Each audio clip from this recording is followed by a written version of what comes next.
ini adalah sebuah pengorbanan luar biasa dari Pak Jokowi kepada Ganjar Pranowo atau penerusnya.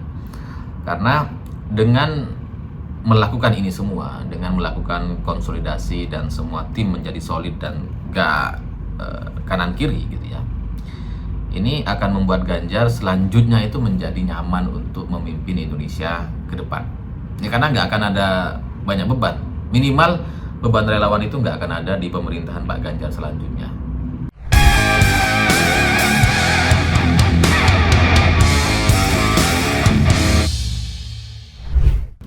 Selamat pagi semuanya. Hari ini saya masih ada di Jakarta untuk acara Tim Koordinasi Relawan Pemenangan Pilpres Ganjar Presiden 2024. PKRPP 2024. Jadi di sini di acara ini diselenggarakan oleh 4 partai pengusung, yaitu P3, Hanura, Perindo, dan PDI Perjuangan. Jadi acara ini dihadiri oleh elemen partai dan kelompok relawan. Ada satu cerita menarik sebenarnya kenapa acara ini diselenggarakan agak cepat atau mendadak dan diselenggarakan di iNews Tower. Miliknya Pak Haritanu. Jadi ada cerita yang sangat menarik, tapi nanti mungkin saya bahas di kesempatan selanjutnya karena ini menyangkut soal 08. Ceritanya agak sensitif. Tapi kali ini saya ingin cerita dulu terkait reshuffle kemarin, karena ternyata kalau saya perhatikan gitu ya, banyak dari kita itu nggak menyadari, atau saya juga bahkan baru sadar bahwa reshuffle kemarin itu tidak biasa atau nggak seperti biasanya Pak Jokowi. Karena dilakukan begitu cepat dan di hari yang berbeda gitu. Karena biasanya Pak Jokowi itu kan melakukan reshuffle hari Rabu Pon atau Kamis Wage gitu kan. Jadi ketika ini dilaksanakan hari Senin gitu kan, ini yang pertama kali dalam sepanjang sejarah Pak Jokowi menjadi Presiden Indonesia selama 9 tahun ini baru pertama kali Pak Jokowi mereshuffle hari Senin. Dan ini ada apa gitu. Nah, kemarin saya sempat diskusi, ngobrol dengan banyak orang terkait reshuffle ini. Ternyata ada juga ceritanya gitu, bahwa Pak Jokowi itu tahu bahwa Nasdem itu akan melaksanakan apel siaga pada hari Ahad gitu ya. Dan Pak Jokowi juga sudah ancang-ancang tuh, hari Senin saya reshuffle nih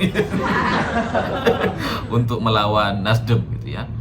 Tapi waktu itu belum terlalu clear apakah itu akan jadi atau enggak. Tapi setelah Pak Jokowi membaca berita, mendengarkan pernyataan Surya Paloh di GBK gitu ya,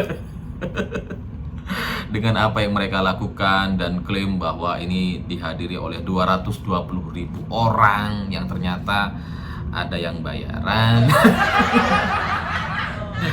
Itu akhirnya membuat Pak Jokowi itu kayak aura-aura Raja Jawanya itu keluar gitu. Mendidih lah rasanya ngelihat Nasdem itu bikin acara yang seperti itu. Makanya kemudian Pak Jokowi itu nggak nunggu hari Selasa atau hari Rabu. Hari Ahad Nasdem bikin acara, Senin reshuffle. Dan yang menarik dari sini, dari reshuffle ini gitu ya, soal Budiari ini kontroversi lah. Artian ya saya yakin nggak ada satupun dari kita yang yakin, yang percaya bahwa Budiari itu punya kompetensi di Menkominfo gitu, karena dia nggak punya pengalaman itu, dia nggak ngerti soal hal-hal yang teknis gitu ya. Jadi ya nggak mungkin kita menganggap Budiari itu punya kapasitas atau kemampuan di sana. Tapi itu soal lain lah gitu ya, karena kalau saya ngelihat gitu ya, ketika Budiari dijadikan Menkominfo dan itu menggantikan menteri yang jatahnya dari Partai Nasdem, karena Joni Plate itu kan sekjen Partai Nasdem yang kena kasus BTS gitu ya. Ini menarik gitu, karena apakah Pak Jokowi itu sengaja gitu ya untuk menyindir dua pihak sekaligus gitu ya. Karena Budiari ini kan sempat bilang bahwa musuh dia itu orang pelit dan sombong, sampai ngancem akan mendukung Prabowo. Ya tidak ancaman secara verbal, secara terbuka gitu ya, tapi kan ya ketemu sama tim 08, ya mengarah-ngarahkan seolah-olah akan mendukung, seolah-olah punya figur yang sama yang akan didukung tahun 2024. Itu kan ya bagian dari ancaman lah, ya ngambek-ngambek. Ini ngambek-ngambek yang agak soft gitu. Kalau tahun 2019 kan udah jelas tuh, wah lebih baik Projo mundur lah, bubar gitu ya. Itu kan wah terbuka. Jadi ketika Budiari sudah jadi wakil menteri, ya mungkin dia jadi lebih belajar soal diplomasi dan politik gitu, sehingga akhir-akhir ini kan ya agak soft gitu, meskipun sering sekali muncul di media terkait sinyal-sinyal untuk mendukung Prabowo gitu ya. Jadi ya ngambek-ngambek itu akhirnya dijawab oleh Presiden Jokowi untuk menjadikan Budiari sebagai Menkominfo gitu. Dan ini pas sekali momentumnya, karena juga bisa menyindir Nasdem dan Surya Paloh-nya gitu. Ya kan? Ya karena mereka bikin acara di GBK itu kan banyak sindiran-sindiran kepada Pak Jokowi gitu ya, yang dianggap revolusi mental belum selesai dan belum sesuai harapan gitu dan sebagainya. Padahal Nasdem itu masih ada di pemerintahan. Ya kalau yang lain gitu ya, kalau orang-orang lain kritik Pak Jokowi ya silahkan gitu. Tapi ketika Surya Paloh yang bicara, ini hal yang berbeda. Makanya kemudian saya ngelihat reshuffle hari Senin itu memang adalah dalam rangka salah satunya untuk menyindir balik atau melawan si Partai Nasdem dan Surya Paloh. Ya karena tepat setelah reshuffle semalam itu Surya Paloh dipanggil oleh Pak Jokowi selama 1 jam, dan itu ya untuk menjawab gitu. Pak Jokowi itu kalau ada masalah sama orang, beliau nggak mau menghindar gitu ya. Dia semakin dikritik, disindir, makin dipanggil loh. Ada banyak orang kayak gitu ya. Ya teman-teman saya juga dulu gitu yang wah nyinyir di Facebook, di sosial media gitu ya, malah dipanggil sama presiden untuk ditanya. Nah, Surya Paloh semalam dipanggil gitu ya, dan mereka membahas, katanya menurut berita tidak membahas sama sekali soal reshuffle. Iya. Masa sih? Jadi ya reshuffle kemarin itu sangat politis, sangat sangat berbeda, dan itu tujuannya memang bukan untuk menyelesaikan permasalahan gitu, karena kalau soal permasalahan di Kominfo itu udah selesai sebenarnya gitu ya. Menterinya sudah diangkut dan ini tinggal beberapa bulan lagi efektif, jadi udah selesai sebenarnya. Jadi Budiari itu ya cuma digunakan untuk menyindir Nasdem aja gitu, karena Pak Jokowi itu bahkan bisa mengangkat menteri dari kelompok relawan loh, menggantikan Partai Nasdem. Itu kan artinya Nasdem itu jadi kayak nggak terlalu dihargai.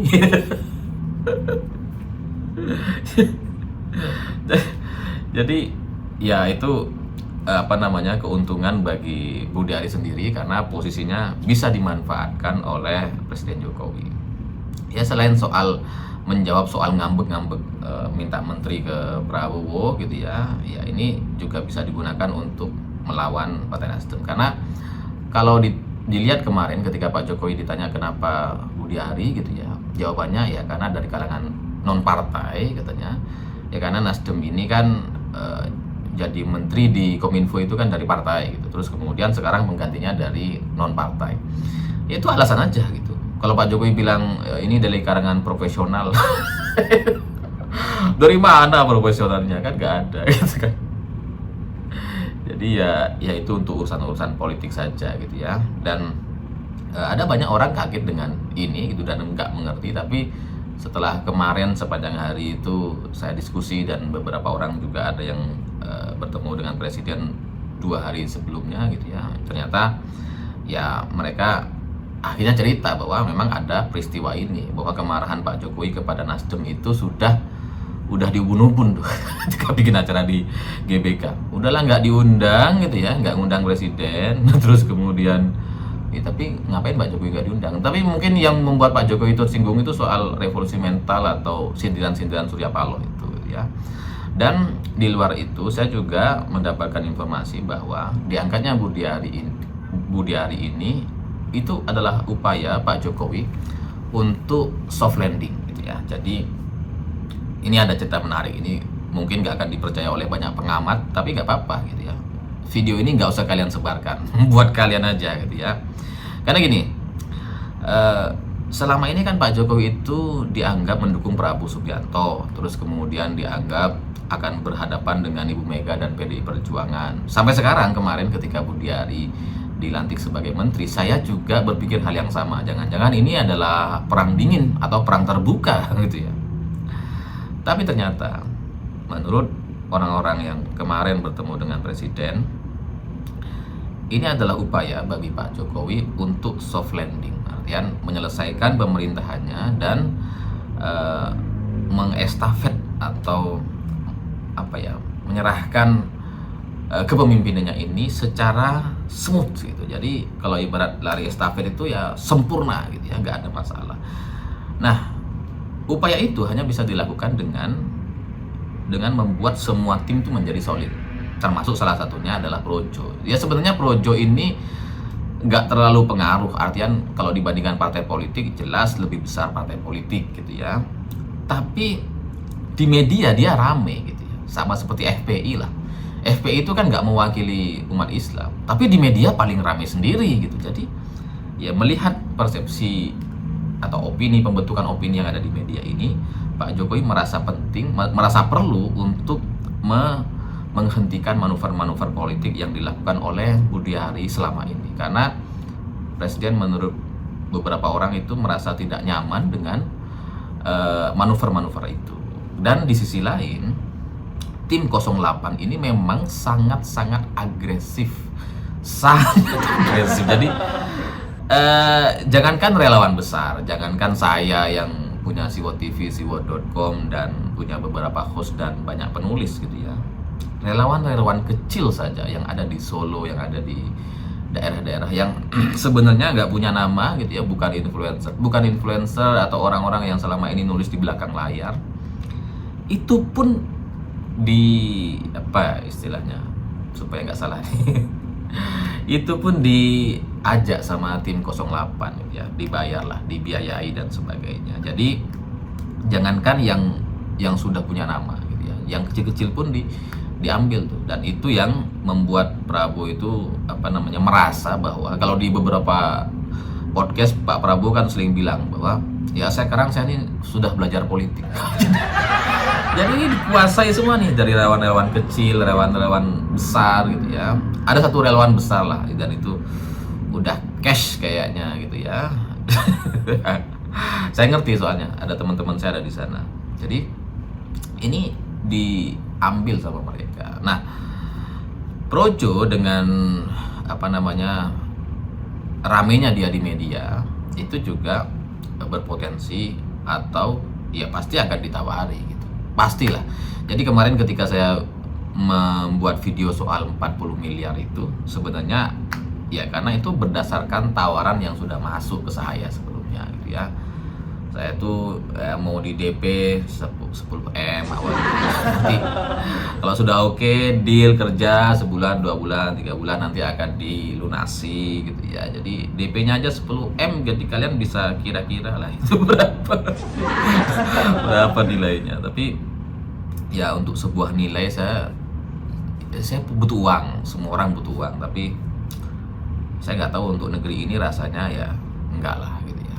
Untuk nasib negara ini bukan 5 tahun ini 10 tahun yang akan datang itu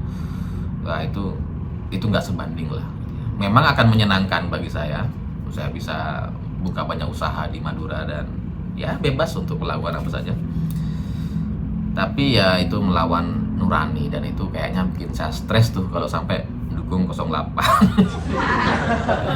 Jadi dengan tim 08 yang sangat agresif dan Projo yang punya punya kekuatan untuk membangun opini di media, sama seperti FPI sebenarnya gitu ya, yang secara organisasi nggak terlalu besar tapi punya punya pembentukan opini di media karena rame sekali.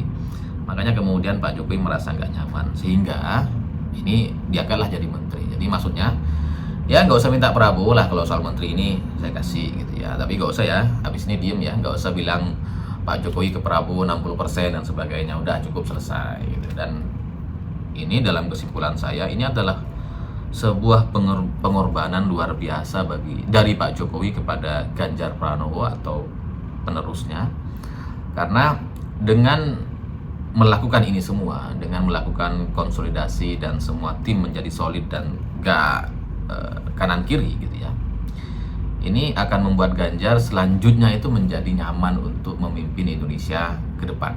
Ya, karena nggak akan ada banyak beban, minimal beban relawan itu nggak akan ada di pemerintahan Pak Ganjar selanjutnya. Dan ini adalah bagian dari dukungan Pak Jokowi kepada pemenangan Ganjar gitu, karena dengan semua tim yang solid gitu ya, maka ini nggak akan ada rame-rame ke depan. Dan kalau Prabowo, Gerindra dan sebagainya masih memanfaatkan Pak Jokowi dengan baliho-baliho dan banner itu, ya nggak apa-apa gitu ya. Yang penting tim yang di bawah kepemimpinan Pak Jokowi, termasuk komando relawan dan partai politik, itu solid bersama Ganjar Pranowo, sehingga kemenangan itu bisa lebih dipastikan sebelum hari pencoblosan. Itu yang diharapkan oleh Presiden. Jadi ya seperti reshuffle yang tidak sesuai, yang tidak profesional seperti ini tuh jadi kayak sebuah pil pahit gitu ya. Pahit memang, tapi harus kita terima, kita telan agar ke depan negara ini bisa lebih baik dan lebih bisa dipastikan untuk kemenangan Ganjar Pranowo. Saya pikir itu. Terima kasih sudah menonton. Begitulah kura-kura.